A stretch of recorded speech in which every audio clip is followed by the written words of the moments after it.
You think you're in control. You're not. Yeah. You're not in control at all, but you believe you are. You're not. This is happening because something wants it to happen. Uh-huh. You're just a vessel. You're a vessel and you're helping other people. You're inspiring other people, but you're nothing. You're being used. I'm being used. It was destined for you to be who you are. You think you're doing it yourself. You think it's because you're hard work. It was destined for you to be who you are. We're just tools to inspire some other people to do great. But we're nothing. Uh-huh. We're not who we think we are. Isn't that something? Yeah. We're everything, but we're nothing. What does that mean? Mm-hmm. What do you think you are? Yeah. Will you believe if I said you're a germ? Well, you wouldn't want to believe that because you have a bad, what a germ is. Bad, perspective on what a germ is. But that's what we are. We don't think of germs as being intelligent. That's why, because when you think of syphilis, I was looking at the history of syphilis, and syphilis started out as a skin rash. Mm-hmm. Can you believe that? But people started getting cleaner or whatever happened, and it was it's intelligent, so it said, whoa, I want to survive, just like us. I want to survive. Why is it that if all the ants, take this, all the ants, they're so small, or if they all died, the world would perish. If all the birds died, the world would perish. If all the humans died, the world would flourish. Why is that? I am what I am. I'm not malevolent or anything, but I guess I'm what I am. Yeah. And from my experience of living life, I know you just have to be practical. You have to be, living life is just not on the whim. It's just, I don't know, you have to be pre-planned in a way. Listen, you think a deer comes to a lake. He feels the intention is a lion in the tree. So normally he'll jump 50 feet, but with that fear, he jumps 40 feet. Yeah. You know, it's the flight of, it's survival. Like if Cuss gave me an order, it was just, I would do the order and then whatever happens afterwards, I have to deal with it. He taught me, oh man, just from being with this man, he taught me, I became the most ferocious, intimidating fighter in the history of sports. It would be difficult if I was doing a rehearsal of it. Then that's funny, then some kind of emotions get involved. But when I'm on that stage and those lights on and I have a purpose in life, it doesn't matter really. I would perform the same in front of 20,000 people or 2 people. I think my experience as being a fighter and having experience in being in front of a large crowd of people performing, that gives me somewhat enough confidence to pull it off on stage. I just like entertaining people. I don't know how someone becomes a great fighter, and I would be lying if I said I did. And it's just do it, and whatever happens, happens afterwards. You go to jail, you die, whatever, but just do it. Accomplish the objective. My mind works on the objective, not about my safety. The objective is my goal. Uh-huh. You become acclaimed in your particular field, as I did in mine, and people in every field, everybody wants to be, I would say, noticed about their accomplishments and their hard works. And so, I think I enjoy that as well. As a human being, success is important to anybody, as it is important to you and in your field. Listen, this is the thing, right? Whatever we do in the sports life, and when you don't have that feeling no more, it's over. Mm-hmm. When you don't get that fear no more, it's over. We have different stages of our thinking. Mm-hmm. You know, it goes from crime to saying, no, I don't want to do crime no more. Listen, I'm a kind of guy, I go from, I had too much pride to work to having too much pride. Now I have too much pride not to work. Uh-huh. How do I do that? Where I came from, everybody abused me, beat my kick, whatever they wanted to me. And now I'm the baddest on the planet. Well, so what they say. Yeah. How does that happen? You know, about my childhood, people, kicking the out of me all the time. But then as soon as they say it's time to go, I turn into a monster. How does that happen? And I'm saying, whoa, how did this happen? I became that guy, gave me that confidence. And even though I still have a low self-esteem, but my ego gave me so much confidence that I could do anything. That's the first that only depended on me. Before I depended on other people, you feel that got me. Because it was everything, because I made it happen. Mm-hmm. Do you know? You don't even know. You made this happen. You did the hard work, but this is your mind. You made this happen before you even started doing it. It enhanced me to do so much incredible. Yeah. But me up. Yeah. Yeah. You know, I got addicted to chaos. And once you're addicted to that, I'm surprised I'm still alive. I didn't die. Yeah. I wanted to change, but I couldn't do it without the support. I'm just very fortunate that I had a lot of, had a great support system. You know, I had great mentors, and I'm just very fortunate. I'm no better than anyone else that was successful and they just probably OD'd or just committed suicide. I'm no different than them. The only difference, I had a good support system. Yeah. A guy like me, right? Keeping it real, right? Success for me is not being in prison. It's not being around some people I shouldn't be around, that I love to be around. That's success for me. I caused all that. I didn't have to go through none of this. I caused that.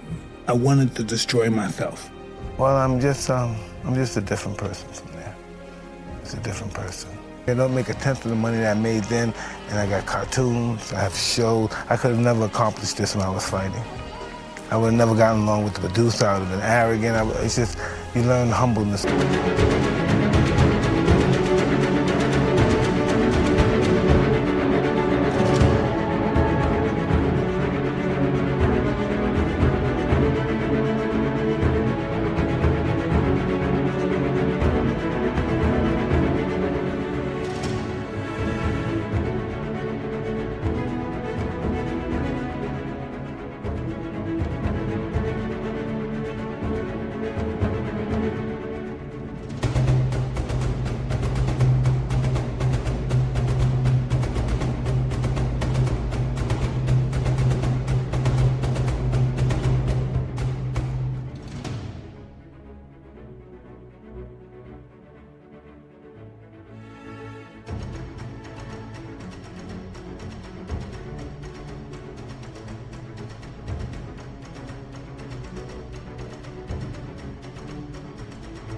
As you get older in life, and you learn if you don't come in this world humble, this world will thrust humbleness upon you. If I make a phone call, I can meet anybody, do what I want to do, but I didn't have any peace. There's not much I miss about it. Because when you really think about it, at the height of my career, I'm making 30, 40 million a fight, doing what I wanted. I don't miss that world, but I know I can, it's possible I can help people. No one knows, as time passes by, no one knows what's creeping around the corner for you. You know, we only have the moment to live. But I don't know, you only realize that when you're on your dying bed. I don't want to do anything unless I'm passionate about it. You know, I don't care any money. That's what I learned about peace and happiness. That if you're not doing it with passion and love, and you're just doing it for money, it's the emotional outcome is going to be disastrous.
Comes down to, I don't know, what people really are. And, you know, money's like paper blood to people.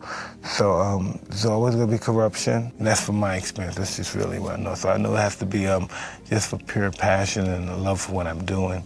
From being involved with Custom Auto, I picked up those characteristics. And those characteristics were your sacrifice and giving up what you thought was important for a cause that you feel.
more important.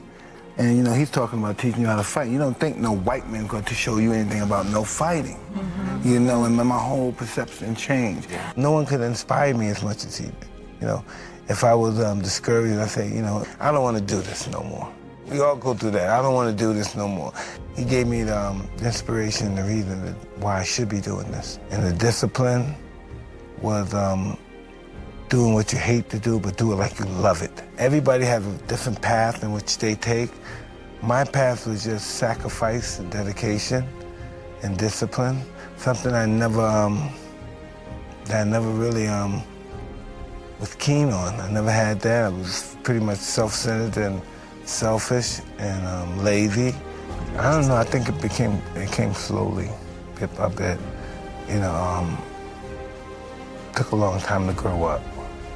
It took a long time to grow up and deal with the responsibilities of life. I have no self-control. Listen, I would be lying if I said I had self-control. But this is what I do have. I have experience. I get the same excitement as destroying myself as I did as just fighting from the beginning all the way up to become who I am. Tearing yourself down at this level is just as much power as building yourself up.